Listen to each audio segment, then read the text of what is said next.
சிறிய சிறிய பிரச்சனைகளுக்கும் அதிக உணர்ச்சி வசப்படக்கூடிய விருச்சிக ராசிக்காரர்களுக்கு இந்த மாசி மாத பலன் என்னன்றதை நம்ம பார்க்கலாம். விருச்சிக ராசிக்காரங்களுக்கு இந்த காலகட்டம் இந்த தங்க நகை போடுவது, இல்ல அந்த சிறு சேமிப்பு பணத்தை சேமித்து வைப்பது, இந்த மாதிரியான எண்ணங்கள் எல்லாமே அதிகமாகும். அப்படி இல்லைனாலும் நீங்க செஞ்சிடணும்.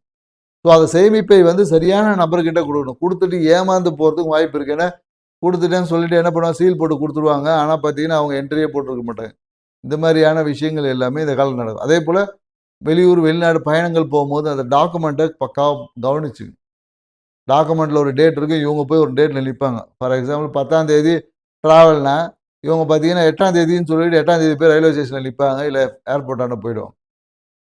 அந்த மாதிரி ஒரு கவன சிதறல்கள் ஏற்படும். இல்லன்னு வச்சுக்கங்க 8 மணிக்கு ஃப்ளைட்டுக்கு இவங்க 8 மணிக்கு தான் வீட்லேருந்தே கிளம்பக்கூடிய வாய்ப்பு எல்லாமே இருக்கு. ஸோ அதனால இந்த டாக்குமெண்ட் சார்ந்த விஷயங்கள், பயணங்கள் போகும்போது கொஞ்சம் கவனமா இருக்கணும். எங்கேயாவது ஒரு பேப்பரை மிஸ் பண்ணிட்டு, அதனால மிகப்பெரிய ஒரு மன அழுத்தத்துக்குள்ள வரக்கூடிய வாய்ப்பு இருக்கு. விருச்சிக ராசிக்காரர்கள் நிறைய உறவுகள் எல்லாமே இந்த காலகட்டத்தில் வீட்டுக்கு வருகை என்பதற்கு ஒரு விஐபியை சந்திக்கக்கூடிய வாய்ப்புகள் என்பது இந்த காலகட்டத்தில். இல்லை அரசியல் ஒரு முக்கிய பிரமுகரை சந்திக்கக்கூடிய வாய்ப்பு இருக்கு அப்படின்னு சொல்ல முடியாது. அரசியல் முக்கிய பிரமுகருடன் சேர்ந்து தொழில் தொடங்கக்கூடிய வாய்ப்புகள் விருச்சிக ராசிக்காரர்களுக்கு இந்த காலகட்டத்தில் இருக்கு.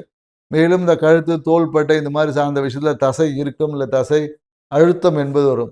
ஸோ தம்பி, தங்கை உறவு இந்த காலகட்டத்தில் அந்த அளவு சுமூகமாக இருக்காது. அவங்ககிட்ட ஏதாவது ஒரு பொருளை கொடுத்தீங்கன்னா, அவங்க மேபி அந்த பொருளை உடைப்பதற்கோ, இல்லை தொலைப்பதற்கு கூட வாய்ப்புகள் இருக்கு. ஸோ அதனால கொஞ்சம் கவனமா இருங்க.